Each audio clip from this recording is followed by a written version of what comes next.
Hey, and welcome to Pattern Shift. I'm Saskia, a creative life and business coach for fiber-loving makers, teachers, designers, shop owners, and all-around creatives.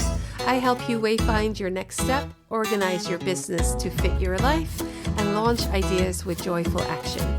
Together, we'll untangle the tricky bits like branding, marketing, and sales, and build something sustainable, soulful, and truly you. Hi, how have you been? It's been a while. I just kind of took January off as well because, as I probably told you in the last episode, January doesn't really count, does it? Like, you really need this month to get over December. And February is when it all starts again and when the year really takes off. So here I am with the next season of Pattern Shift and telling you all about life and business and balancing all the things. And I have to tell you something. I am now almost officially, still tiny bits of things to do, a Wayfinder life coach. That's the official name. I have kind of rebranded that into I am a creative life and business coach because wayfinding coaching is the latest education I took, but I have a lot more experience in different, I was going to say, alleys and valleys, and I don't know where my mind was going, but I was going, I think, in valleys and mountains. That's where I was going. I have different experiences across the land. And so everything comes together when I call myself a creative life and business coach. So that is what I do. Not only what I do, it's also who I am, because it really feels like this is it. I mean, I've always been following my, as we call that, body compass, my essential self.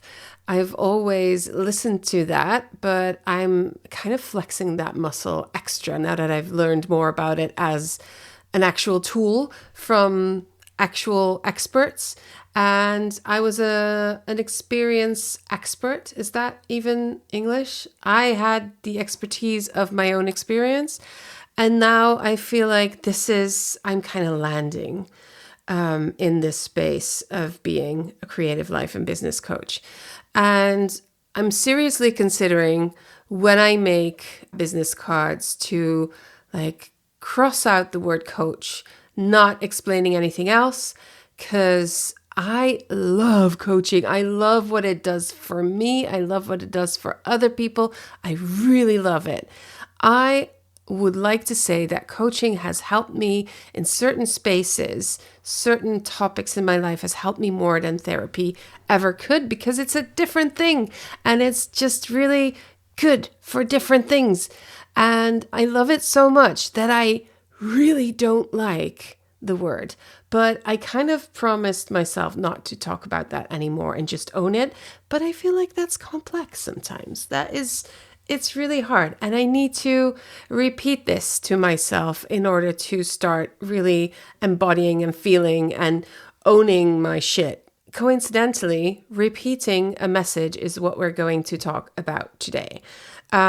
Recently, I was hanging out with my business circle people, and we were having a good time. And I thought about fun exercises for them to do, while we also did our wins and woes session, which is where we share our wins and our woes, and we learn as a group collectively, and we share our experiences. And it's I really love it. One of the things that we did was talk about messaging and sending out messages to our audience, clients, prospects, whatever you want to call the people that are in your bubble, in your sphere, the people that are focusing towards you and your business. And if you are telling them things just once, then that's not good. And I'm going to tell you why. So while I was in this wins and woes session and we were talking about this, a bunch of my clients were talking about feeling very icky repeating a message. They felt like if we have said this, then we've said it and we're moving on. And I was quite shocked when I asked, well, how many times do you actually repeat a message? And I was quite shocked because some of them said once. And that kind of stuck with me. I felt like I have not been repeating my messages enough when they're saying that. So yeah, that's what we're gonna talk about today.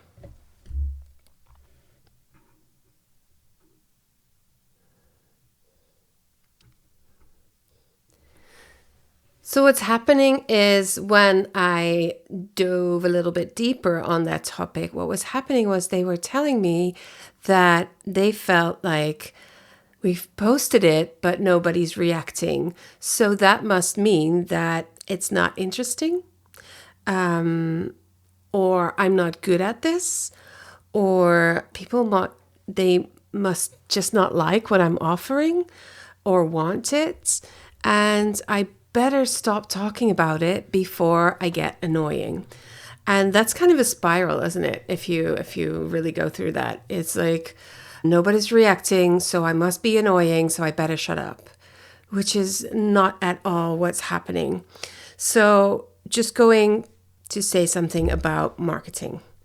I know you don't want to, but promise me, I'll hold your hand, you'll be fine. Here's the thing.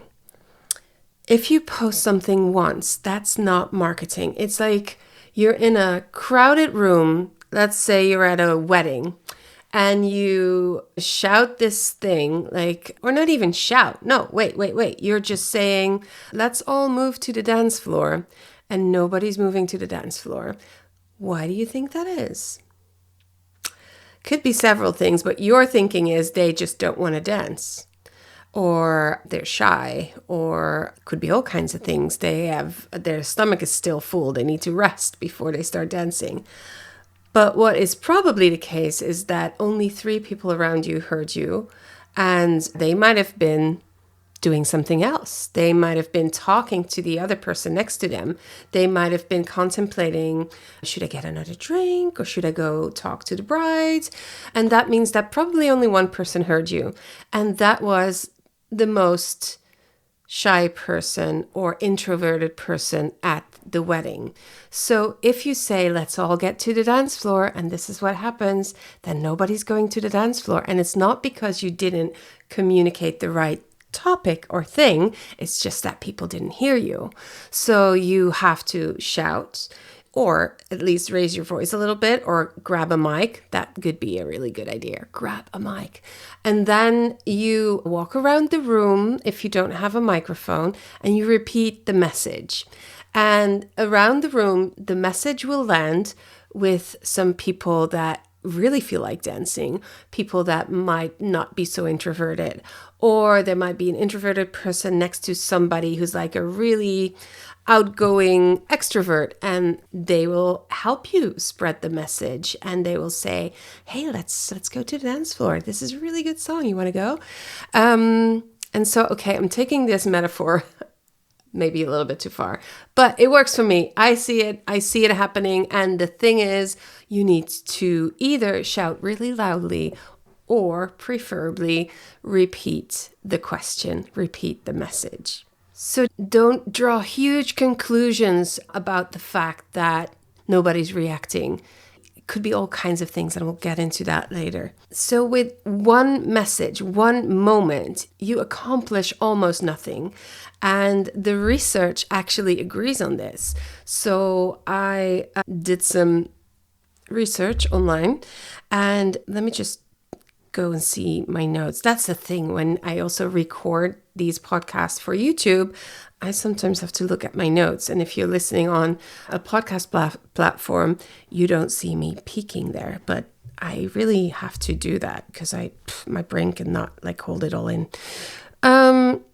So in marketing and psychology, there's something that's called the mere exposure effect. It shows that people tend to recognize, remember, and even like things more when they encounter them repeatedly. I've always thought that must have been the case when it comes to Ugg boots. Uggs.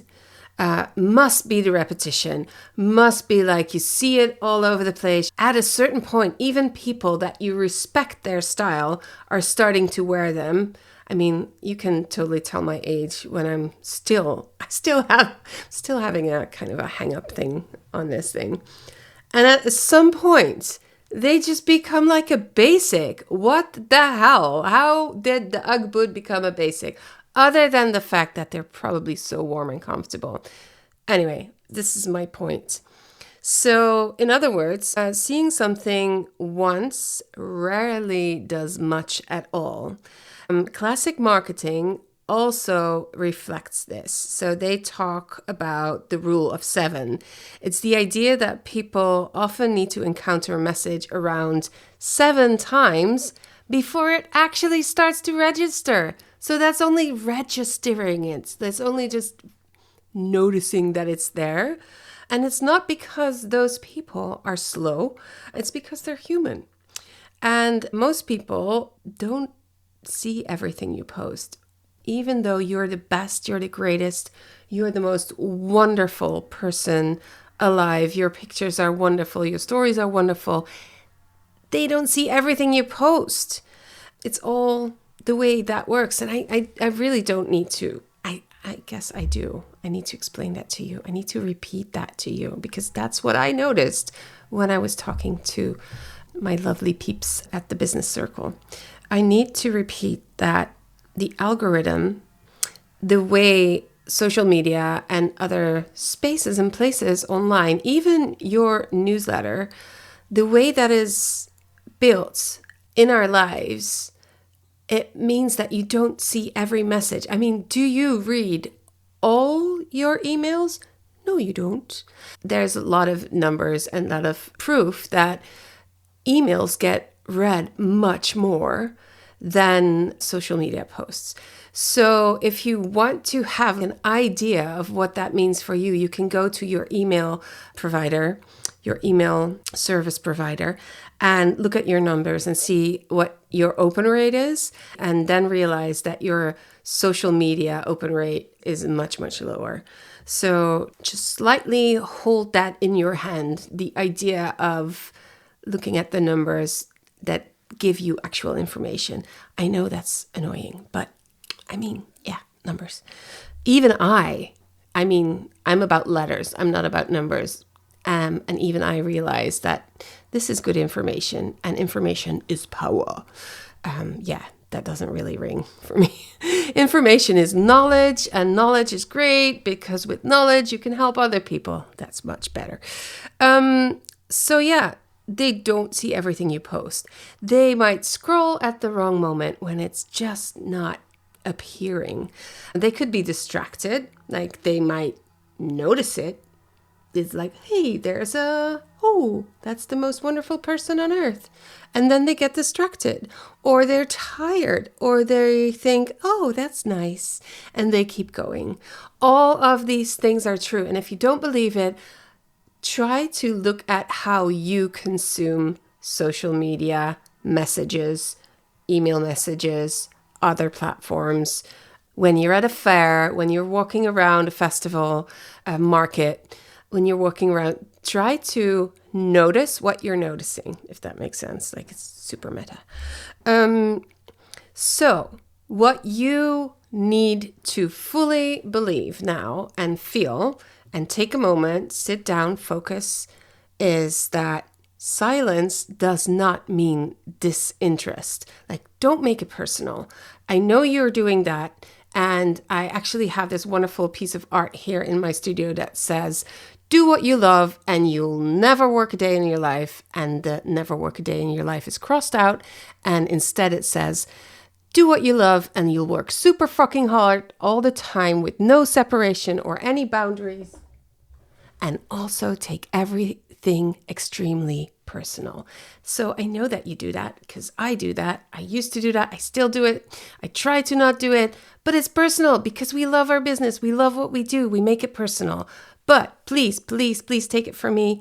Silence does not mean disinterest.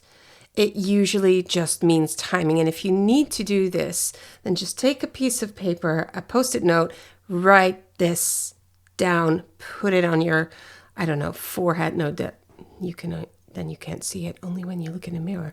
I like that kind of reflective thing. Never mind. Put it on your computer, write it in your bullet journal, but make sure that you don't forget it. Silence does not mean disinterest. It usually means timing. Or just lifing for people. Like, people have their lifing a lot, like, especially nowadays. So what we're going to do is we're going to reframe the whole thing, like look at it differently. We are not going to look at posts singular. We're going to look at the whole thing as campaigns. Now, I know a campaign, like a marketing campaign, might sound very overwhelming. What it essentially is basically just wrapping your present, your message, in all kinds of different ways, wrapping it differently.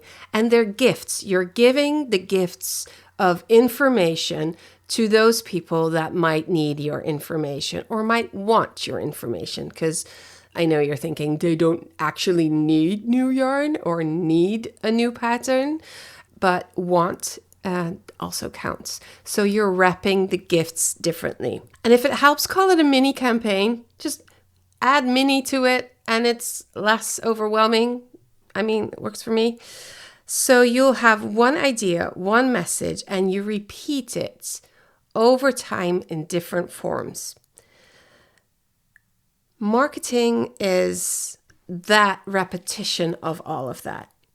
The repetition of doing different things to help your audience, your clients, understand what you have to offer. Let's go back to that wedding, thinking about all those different gifts. During the day, the whole wedding party gets small gifts, and the gifts all communicate the same message. These two people that are getting married love each other, and they want to share that. I'm just making this up. This is actually a really good idea. Perhaps people do this all the time. I got married once. I had a small wedding. I don't know. But my idea that's coming up is like this message of we love each other, but we also love animals. And so we want to support this animal shelter. And they wrap this message in different ways. So on the menu, there's a QR code. They will give small presents of thank you, which will be little fluffy, cuddly toys that are little dogs, and they gift that to you when you leave the party. They will talk about it in their speech.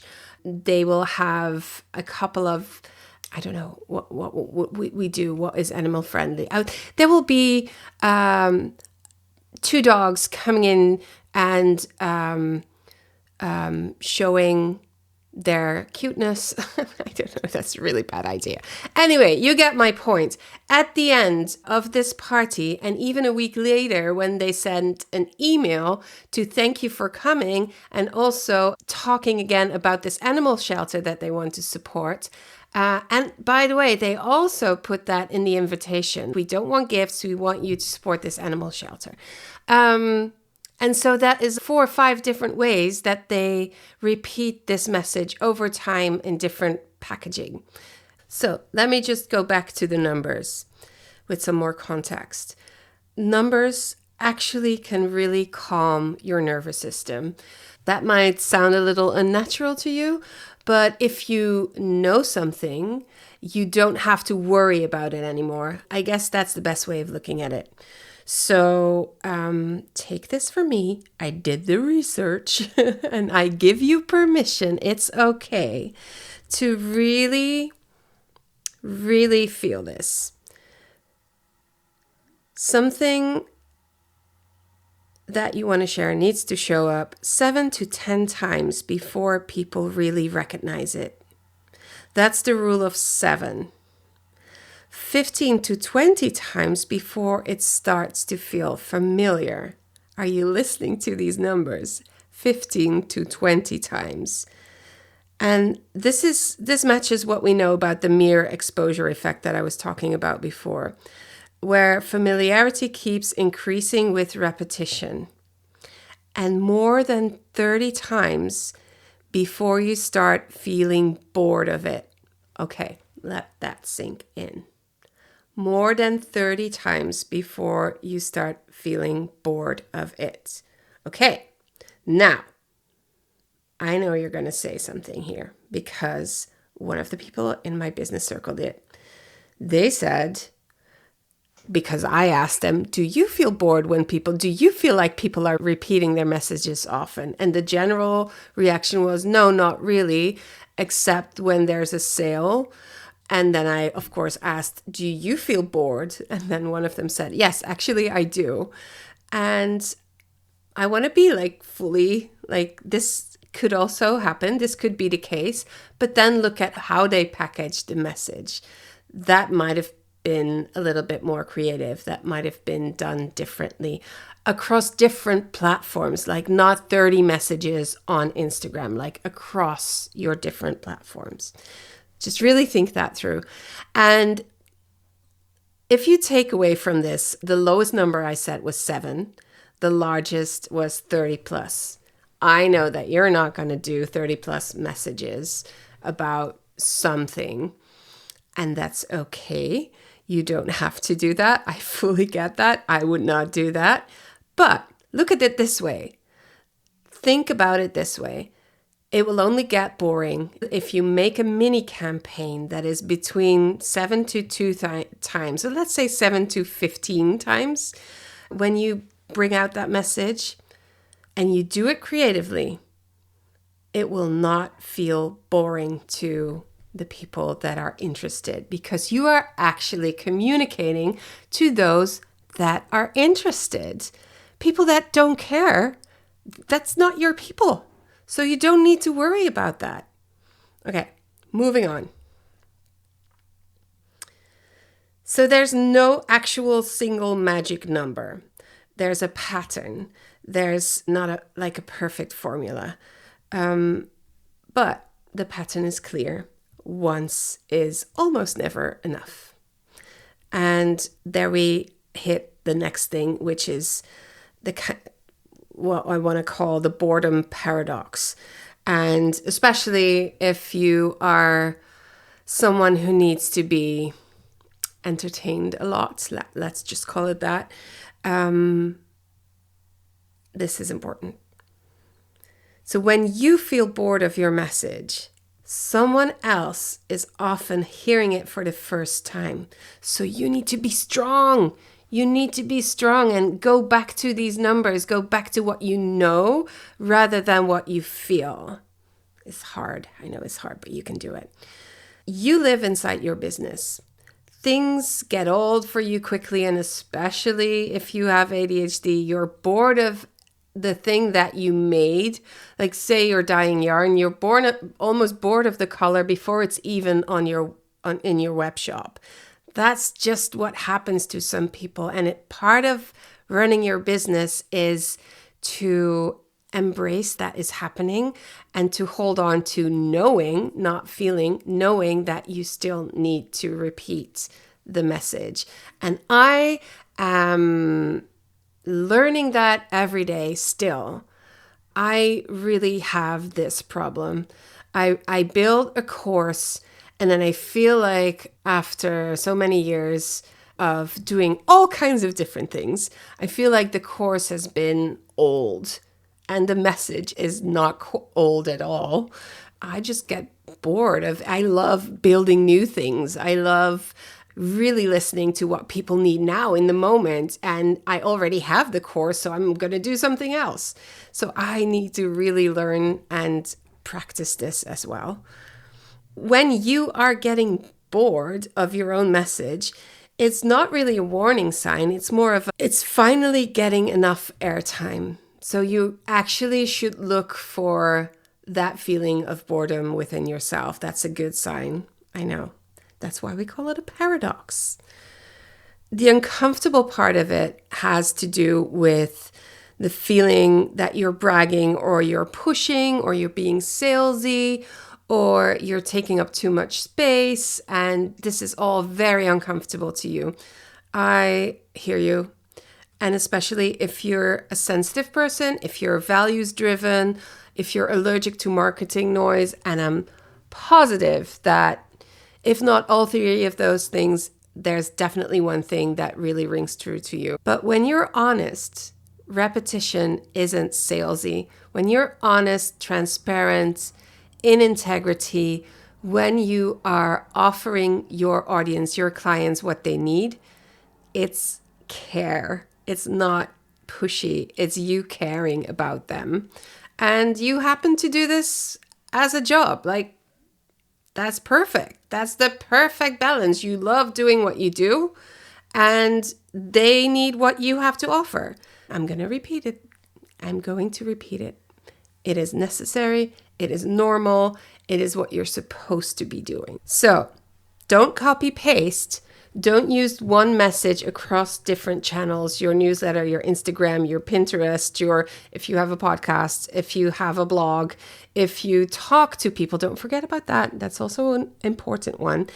Don't use the exact same message.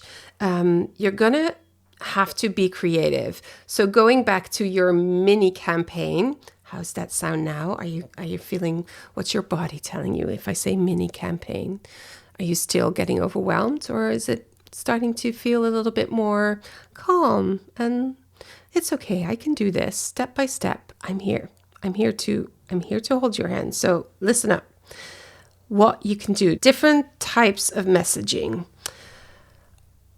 around the same topic. So you'll probably have to take your bullet journal or other journal or Word document and start writing. Have a topic. You can have a story around the topic, a mistake that you've made on the topic, a client that had an experience like I'm sharing with you now about my business circle peeps, a question that you might have, like an honest question, a reflection, something that came to you like this really hit me like a few hours after what we talked when we worked with the business circle. I was like, wait, just one time? And you can also do behind the scenes type things. The same message, just different ways of wrapping it. Same message, different ways of wrapping it over different platforms. Then you can easily see that even knowing that, let's say you're using 4 platforms, and that's also, by the way, also a really good sign that if you're just using Instagram, probably not enough.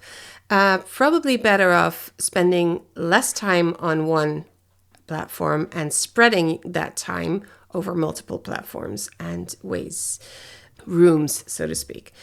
You're not spamming.